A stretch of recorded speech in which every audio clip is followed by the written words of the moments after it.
국민이 주인공인 방송 국쇼!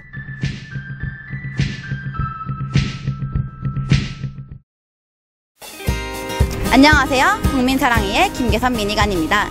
저희 국사회가 정치, 경제, 언론, 문화 등 사회 각계 인사들을 모시고 함께 이야기를 나누는 테마 인터뷰 시간을 갖고 있는데요. 오늘은 그 두 번째 시간입니다. 고시 3관왕, 솔로몬의 선택 변호사, 새누리당 전 국회의원, 새누리당 전당대회 돈봉투 파문. 바로 고승덕 변호사님이 오늘 테마 인터뷰의 두 번째로 만나보실 분이십니다. 18대 총선에는 출마하지 않으셨는데요. 그래도 여전히 바쁘게 활동하고 계신다고 하니 직접 만나 뵙고 말씀 들어보도록 하겠습니다. 지금 바로 만나보시죠.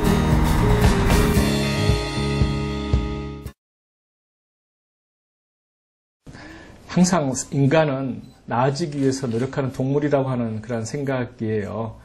그래서 인생을 그냥 하루하루 똑같이 사는 것보다는 미래가 지금보다 나아져야 된다고 생각하고 또 뭔가 항상 달라지고 좋아져야 된다는 생각 때문에 이제 누가 시켜서 하는 게 아니라 혼자서 끊임없이 이제 생각을 하면서 뭘 할까, 이 시기에 어떤 게 나한테 가장 적합할까 하는 걸 끊임없이 생각하다 보니까 이제 결과적으로 보면 이게 계속 쌓여가지고 굉장히 많은 일을 한 사람처럼 보이는데 그 순간에는 한 가지 생각을 하고 있는 거죠. 가까운 사람이라고 해서 이제 편을 든다는 것은 맞지 않는 거고 자기가 생각하는 이제 철학과 어떤 그런 뭐 패러다임이라든가 그것과 이제 맞이하지 되잖아요. 내가 노력했을 때 달라질 수 있는 그러한 세상이 제가 원하는 세상이거든요. 근데 지금까지 이제 진보라든가 이제 그런 쪽에서는 좀 똑같이 잘 사는 세상을 꿈꿨잖아요. 근데 저는 이제 그런 세상보다는 내가 열심히 노력했을 때 그만큼 달라질 수 있는 세상을 꿈꾸는 사람이에요. 이제 민주당 이쪽은 제가 생각하는 이제 그 생각과는 조금 철학이 다르기 때문에 어떤 지역적인 것은 전혀 고려한 적이 없었어요. 우리가 이제 비례대표랑 지역구 대표를 선발을 하잖아요. 근데 이제 지역구는 그 공천을 줘도 당선되기 어려운 적이 굉장히 많습니다. 여성 경우에.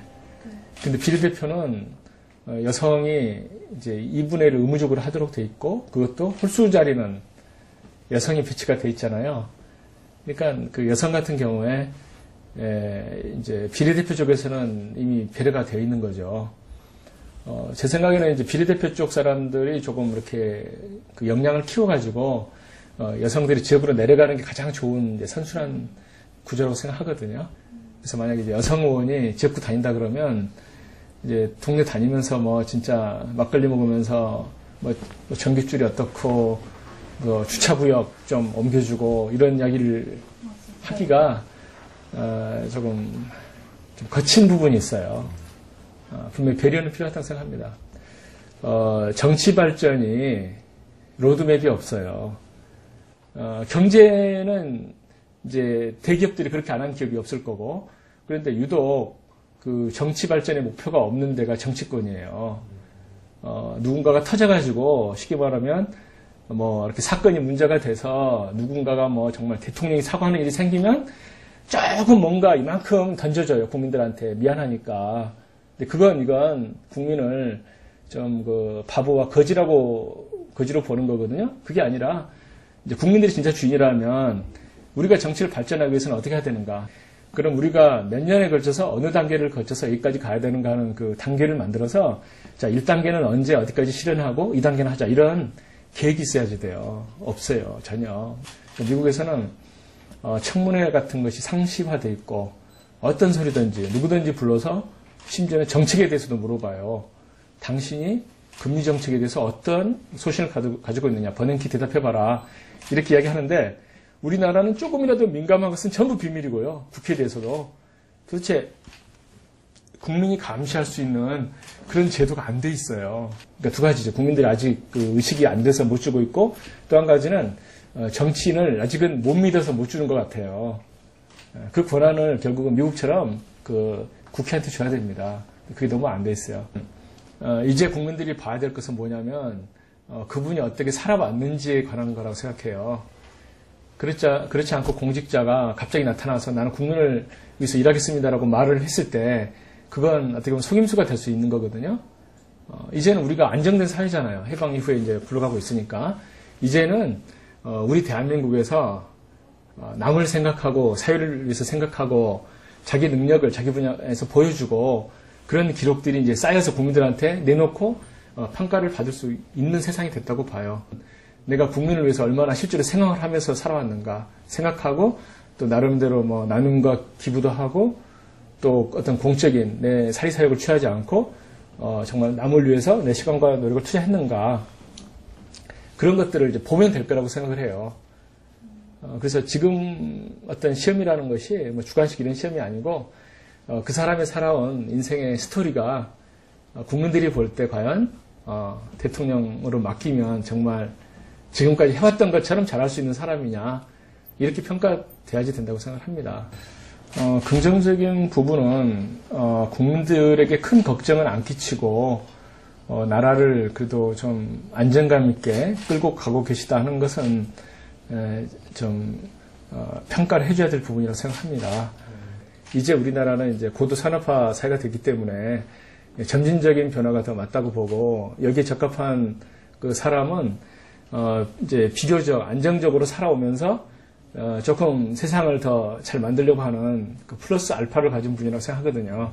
그래서 그런 면에서 박근혜 대통령은 지금까지 그 성장 배경이 비교적 안정되게 저는 살아왔다고 생각해요. 물론 이제 부모님이 어떤 그 굴곡이 좀 있었지만 조금 이제 부족하다고 생각하는 부분은 뭐냐면 그게 이제 거꾸로 이제 뒤집어 보면 나오는 부분인데 과감하게 또 바꿀 부분을 쉽게 못 바꾸실 것 같아요. 정치제도 같은 경우도 이제 어떻게 보면은 이번에 그 지방선거에 뭐 공천을 안 한다 해가지고 실제로 이제 그때 얼마 전에 그 보궐선거 때 공천을 안 했었잖아요. 새누리당에서. 과연 내년 지방선거 전까지 법률을 바꾸면서 그 대선 공약을 실천할지에 대해서는 저는 정말 반신반의하는 입장이에요. 왜냐하면 그 정도 과단성 있게 어떤 정치 세신을 할까? 또 이제 경제 구조 같은 경우도 이 대기업과 중소기업 문제를 접근할 때 대기업 자체의 문제와 그 대기업 패밀리 문제를 분리를 시켜야 할 때는 국민의 의식 속에서 분명히 그 패밀리의 나쁜 부분은 드러내고 이를테면 국가 지도자들이 이렇게 말을 해야 되겠죠. 패밀리 당신들이 이 대기업 또는 이 그룹에서 가지고 있는 지분이 2%가 안 되거든요. 그런데 이걸 전부 자기 집안 개인 걸로 다 끌고 가고 있고 그게 지금 국민들한테 피해를 주고 있는 상황이거든요. 중소기업들한테 피해를 주고 있어요. 그래서 그런 부분들도 앞으로 우리가 이제 차세대에서 해결해야 될 근본 과제라고 생각을 하는 거거든요. 그냥 퍼주기식의 양보만 가지고 과연 이 문제가 해결이 될 수 있는가? 그리고 지금까지 해온 그러한 접근 방법 가지고 한반도 핵무기라든가 근본적인 어떤 안보 상황이 해소될 수 있는 건 따지면 아니라는 생각이거든요. 쭉 한 20년 가까이 흐르다 오서 보니까 결국은 핵무기만 점점 더 정교하게 만들고 있고 미사일 사정거리만 늘어나고 있고 어떤 북한 주민들은 더 피폐해 가고 있고 그래서 이제 그 박근혜 대통령에게는 지금까지 어떤 그 접근 방법 가지고는 해결되지 못하기 때문에 바꿔야 될 어떤 근본적인 어떤 그 전환점이 섰다고 생각합니다. 이제 전 세계가 지금 박근혜 대통령을 쳐다보고 있거든요. 해온 대로 할 것인가 아니면 이제는 어떤 뭐 원칙을 좀 지켜서 좀 어떤 변화를 만들 것인가. 박근혜 대통령은 어떤 그 접근 방법에 있어서 이제 원칙과 어떤 그 변화를 만들 수 있는 분이라고 생각을 합니다. 안철수 신당의 성공은 정말 험난한 길을 가야 될 거라고 생각을 해요. 당 지지도는 민주당보다 많이 나온다고 그러니까 결국은 이제 신당을 창당했을 때 민주당이 소멸 흡수가 되겠느냐 아니면 이제 별개로 이제 어떤 3당 체제가 되겠느냐 하는 문제만 남는 거잖아요. 근데 누가 보더라도 새누리당이 그래도 절대 다수는 아니겠지만 한 40%, 45% 지금 지지를 점하고 있기 때문에 나머지가 두 당으로 갈린다 그러면 안철수 신당이 아무리 지지를 많이 받는다고 하더라도 야권은 이제 선거마다 이제 다 패배하게 돼 있잖아요. 그래서 이제 어떤 이제 역학 관계가 벌어질 수밖에 없는데 결국 이제 어떤 당대 당으로 서로 이제 뭐 협상도 하고 뭔가 하는 그런 과정에서 민주당과 신당이 결국 이제 지분 싸움 가지고 항상 좋지 않은 항상 현상들이 발생을 했었어요.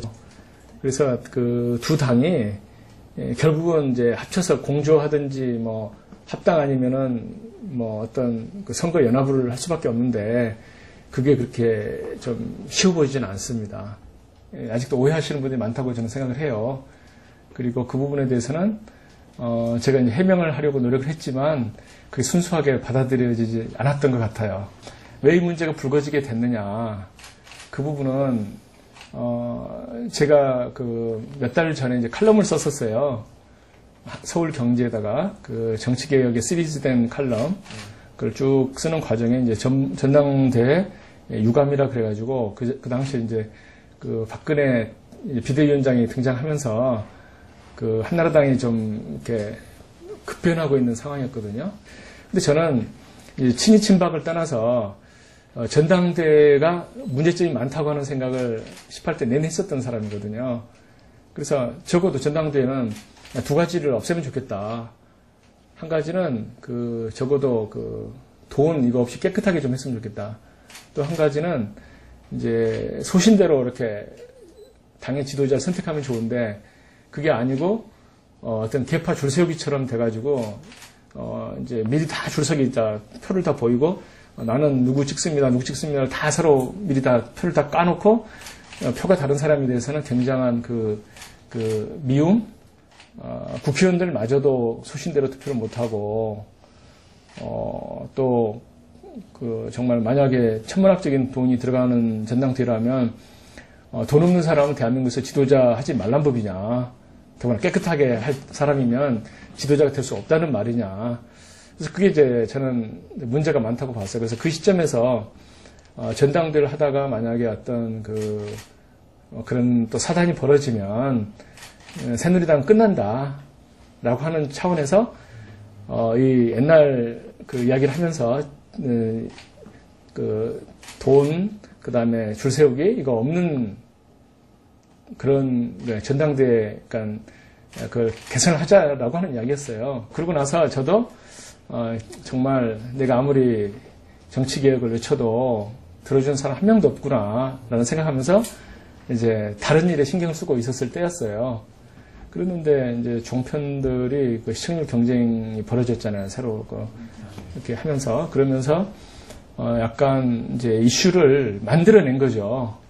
이슈를. 그러니까 이슈는 이미 이제 던져졌었고 이게 새로운 이슈도 아니기 때문에 제가 이슈를 만들려고 해도 못 만드는 이슈예요. 이 이슈는 그걸 이제 우리는 끝내자라고 하는 칼럼을 이제 쓴 게 이슈가 안 되죠. 근데 그걸 이제 이슈를 만들어 가지고 이제 선정적으로 끌고 나간 그게 이제 과연 저는 오히려 거꾸로 언론에서 그 의도가 뭐냐 순수하게 정말 정치 개혁적으로 갔어야 되는데 그게 아니라 누가 돈 주고 이게 뭐 나중에 처벌 어떻게 받느냐는 식으로 형사사건화 해버린 그래서 그게 지금도 저는 좀 못마땅해요. 투명성이 굉장히 강화돼야지 돼요. 그러니까 행정정보는 국가 안보 상황이라든가 어떤 남한테 폐해를 끼치는 게 아닌 이상은 거의 다 공개돼야 된다고 봅니다. 뭐 예산 같은 거 요즘 뭐 적당히 나눠 먹기 하고 있잖아요. 그게 아니라 예산을 신청할 때는 신청한 이유와 누가 이걸 신청했는지 실명제를 해야 되고 그리고 나서 반대 의견도 인터넷에서 이렇게 찬반 양론을 할 수 있는 기회를 줘야지 돼요. 그러니까 국민들이 감시할 수 있는 투명성 또 그것을 위한 제도와 절차가 마련돼야지 돼요. 지금 그게 없습니다. 이제 이른바 뭐 인허가라든가 뭐 개발이라든가 또는 누구에게 이 사업을 줄 것인가 여러 가지 이제 특혜 시비가 생기는 부분에 있어서는 적어도 그것을 사전에 공개해가지고 이익이 생기는 부분을 객관적으로 나름대로 평가를 해서 그것에 어느 정도를 국민을 위해서 또는 사회에 환원할 것인가를 공론화시켜서 절차 속에서 해야 된다고 봐요. 그 사람이 어떤 이를테면 도시계획을 풀어줘가지고 그 사람은 3층밖에 못 짓는 건물을 20층을 짓고 있는데 기껏해서 뭐 동사무소 50평 줘가지고 될 일이 아니거든요. 그건 도둑이나 한 짓이지. 그러니까 그 사람한테 이익을 주는 그런 부분에 있어서는 정확히 평가해가지고 국가에서 정확히 받아야 된다고 생각합니다. 스펙보다는 스토리 세상이라고 그러잖아요. 그러니까 스펙은 남이 누구나 하는 것을 무의미하게 나열하는 한 줄짜리 이력을 말하는 것이고, 스토리는 내가 뭔가를 느끼고 체험하고 또 어떤 달라지고 또 세상을 위한 생각을 하는 것을 말하는 거거든요.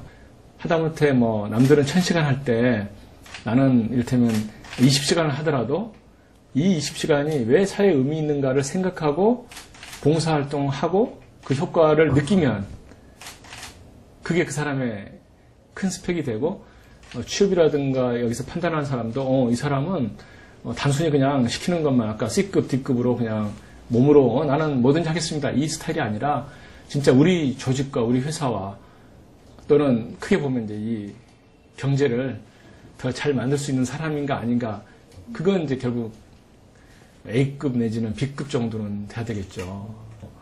스토리, 그런 스토리를 축적을 해줘야지 돼요. 그래서 자기소개서 쓸 때도 딱 그 항목만 20개 나열하는 것보다는 항목 5개만 나열했다고 하더라도 그 속에는 내가 그 속에서 얼마나 열심히 하고 느끼고 뭐 나은 것을 만들기 위해서 애썼는가 하는 게 담겨 있으면 그게 취업 면접관이라든가 이 사람들의 마음을 움직이게 돼 있어요.